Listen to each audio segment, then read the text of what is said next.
Mari kita mulai dengan yang pertama.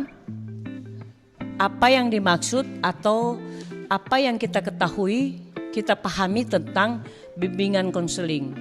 Jadi kita dulu pahami tentang pengertian daripada bimbingan konseling.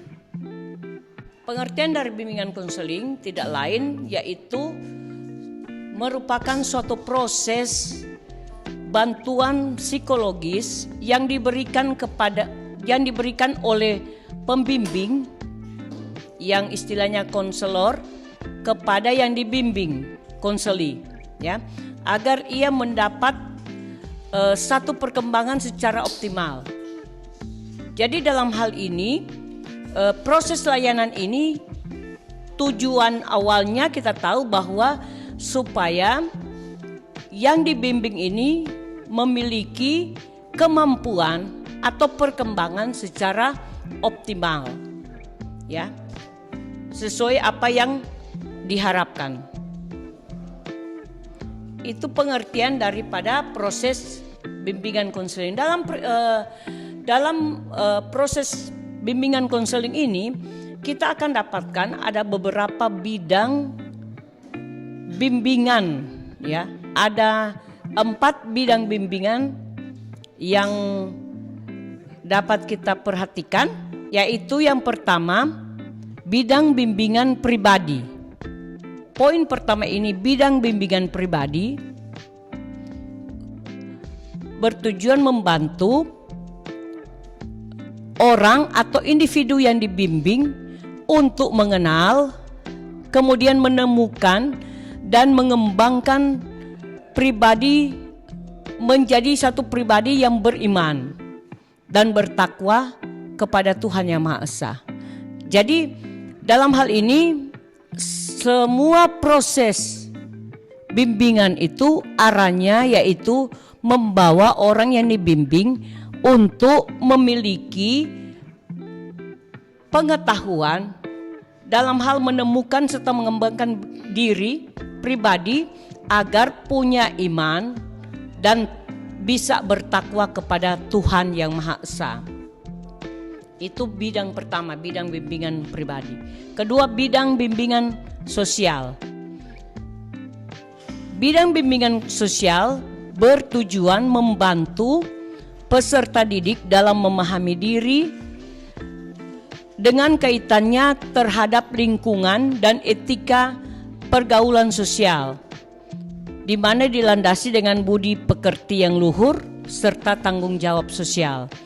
Jadi dalam bidang bimbingan sosial ini yang kedua yaitu agar orang atau individu yang dibimbing ini memiliki kemampuan untuk memahami diri, di mana dia hidup dalam satu lingkungan, harus bersosialisasi dengan orang lain, kemudian memiliki etika dalam pergaulan. Bukan bertindak seenaknya, tapi dia harus punya dasar-dasar landasan, yaitu memiliki budi pekerti yang luhur serta memiliki tanggung jawab sosial. Yang ketiga, bidang bimbingan belajar. Nah, dalam bidang bimbingan belajar ini memiliki tujuan agar membantu individu yang dibimbing dapat mengenal, menumbuhkan, dan mengembangkan diri terhadap sikap serta kebiasaan belajar yang baik untuk menguasai pengetahuan sesuai dengan program belajar. Nah, proses ini tentunya kita yang ada di kelas ini mengalaminya. Jadi lebih mudah lagi kita cerna karena kita sementara mengalami, yaitu apa? Proses bimbingan belajar di mana bidang ini kita sementara tekuni. Nah, saudara ada di kelas ini, boleh katakanlah ini proses bimbingan belajar, ya.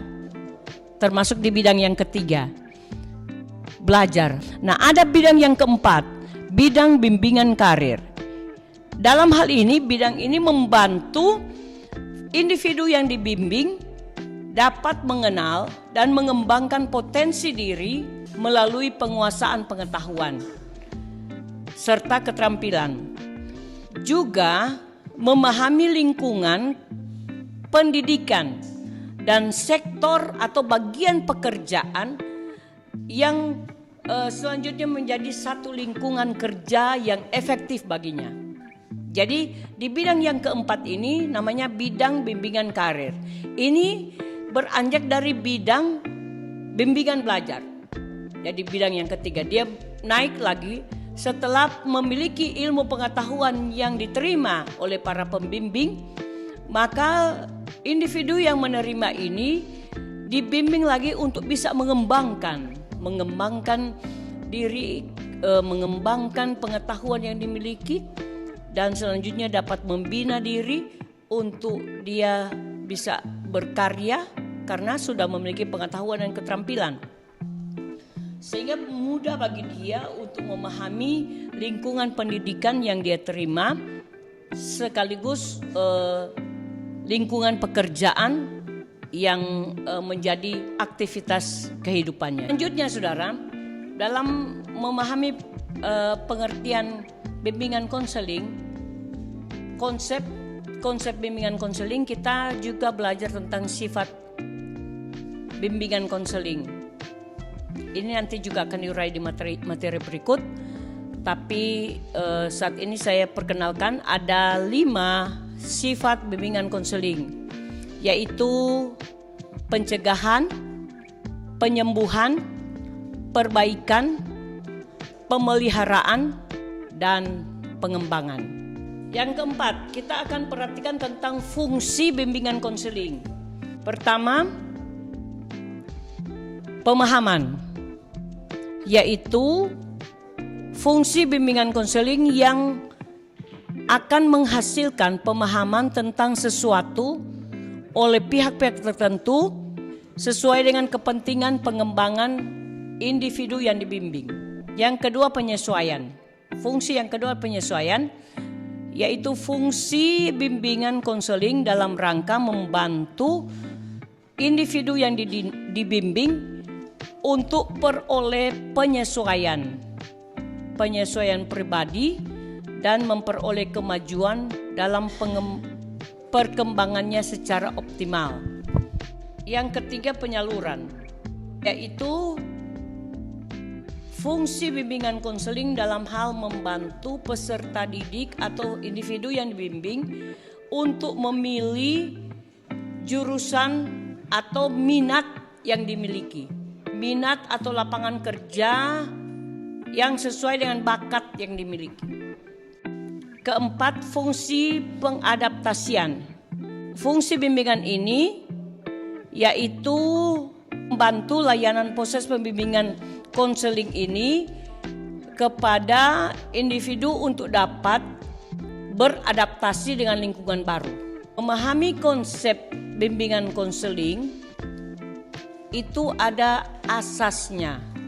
Ada asas-asas bimbingan konseling. Asas-asas bimbingan konseling yaitu 1, kerahasiaan. Jadi seorang yang menyelenggarakan proses bimbingan konseling harus memiliki asas ini, ya. Kalau dia tidak dapat menyimpan rahasia orang lain, sulit bagi dia, ya. Dia harus memiliki asas kerahasiaan. Kedua, ini asas yang kedua ini cukup penting sekali, yaitu kesukarelaan. Harus punya rasa atau minat, niat sukarela. Sukarela ini dalam artinya tidak ada pemikiran untuk memiliki kompensasi, ya. Jadi sukarela. Ketiga, keterbukaan. Ini juga tidak kalah penting karena sulit akan dilakukan proses bimbingan konseling kalau tidak ada asas keterbukaan. Bagaimana kita mau gali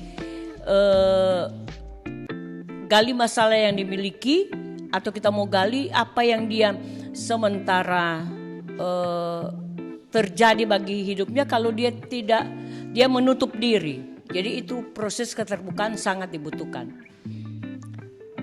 Keempat, kekinian. Artinya bimbingan konseling ini dilakukan di masa kini, di persoalan yang terjadi bagi hidup individu yang dibimbing itu di seputar hidupnya di masa sekarang, ya. Walaupun memang data untuk masa lalu itu juga dibutuhkan, kekinian ini saudara harus memiliki kemampuan untuk menyelenggarakan proses layanan ini di masa sekarang. Jangan tunggu nanti. Kalau tunggu nanti dia so parah, so bukan orang pihak. Maka dia akan menerima konseling kepada ahli yang lebih berwenang, ya. Kelima, kemandirian. Proses atau asas dari bimbingan konseling yaitu kelima, kemandirian. Harus mandiri, ya. Nah, yang keenam yang harus kita ketahui dari asas bimbingan konseling adalah kegiatan. Jadi ini kegiatan. Ini merupakan proses yang namanya kegiatan. Nah, kalau orang yang tidak suka melakukan kegiatan, akan sulit bagi dia mengerjakan layanan ini. Jadi ini merupakan satu proses kegiatan. Jadi yang malas, seperti Amsal bilang, malas belajar kepada semut. Yang pemalas susah mengerjakan ini, ya. Yang ketujuh, kedinamisan. Dinamis, bergerak.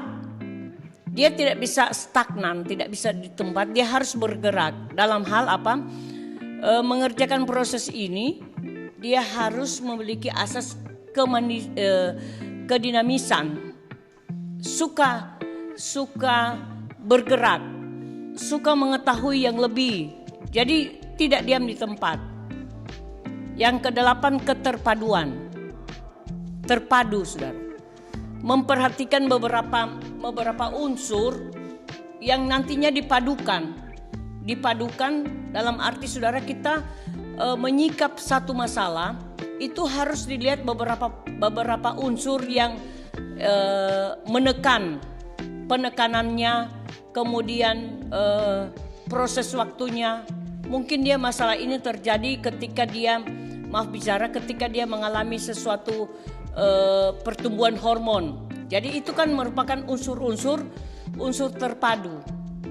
Jadi dia tidak baku di satu hal, tapi dia harus buka atau memiliki kemampuan, memiliki keterampilan, memiliki pengetahuan lebih sehingga dia dapat menyerap beberapa hal yang itu dinamakan keterpaduan. Jadi terpadu, dengan itu maka dia akan memberi solusi. Kalau ada beberapa unsur yang mendukung, kita lebih gampang untuk menarik kesimpulan atau menarik hasil kira-kira arahnya kemana, ya, karena ada beberapa hal pendukung. Nah, itu disebut keterpaduan. Selanjutnya normatif, ya. Ke-10, keahlian. Nah, itu saya katakan kepada saudara tadi, proses layanan bimbingan konseling itu harus dikerjakan oleh orang yang memiliki pengetahuan. Karena apa? Karena dibutuhkan keahlian. Tidak mungkin dia tidak bisa apa-apa, kok mau membimbing orang lain. Maka orang yang dibimbing itu bilang begini, sedangkan ngananin tahu, sedangkan saudara tidak tahu jalan keluar. Nah, jadi kita yang membimbing dulu yang harus lebih tahu, ya. Makanya mesti ada keahlian.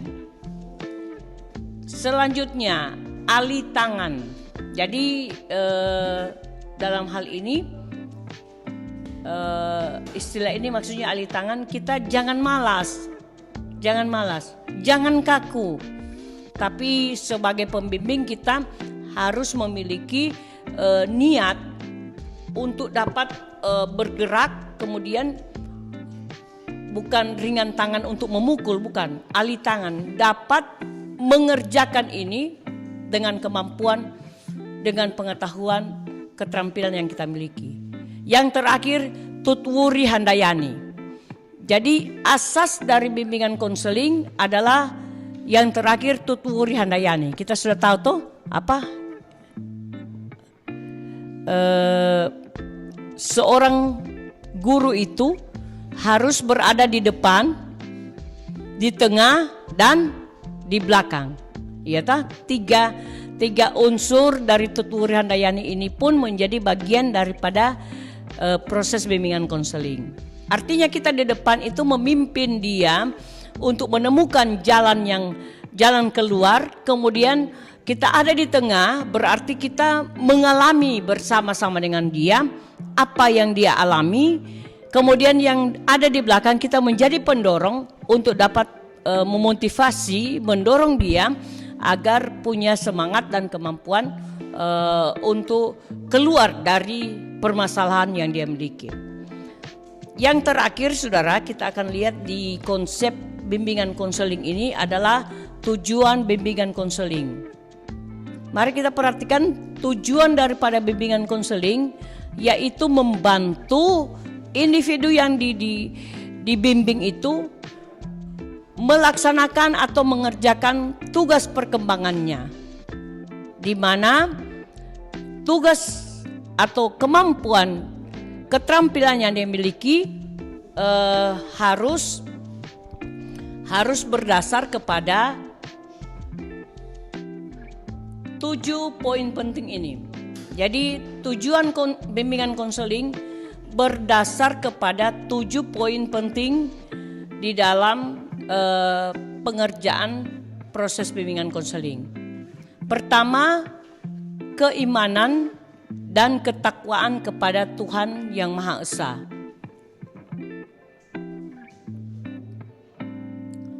Yang kedua, bersifat positif. Yang ketiga, dinamis terhadap perkembangan fisik dan psikisnya. Psikis.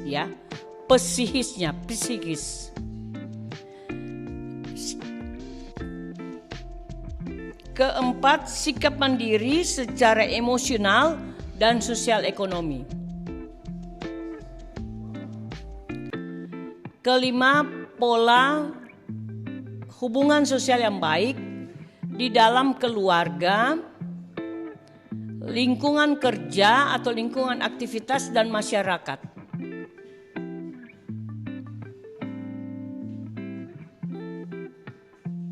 Yang terakhir, memiliki prestasi yang baik, memiliki prestasi belajar yang baik, atau memiliki prestasi serapan penerimaan pengetahuan yang baik, di mana dapat merencanakan dan mengembangkan karir atau tujuan masa depannya. Ini materi pertama dan Tuhan Yesus memberkati.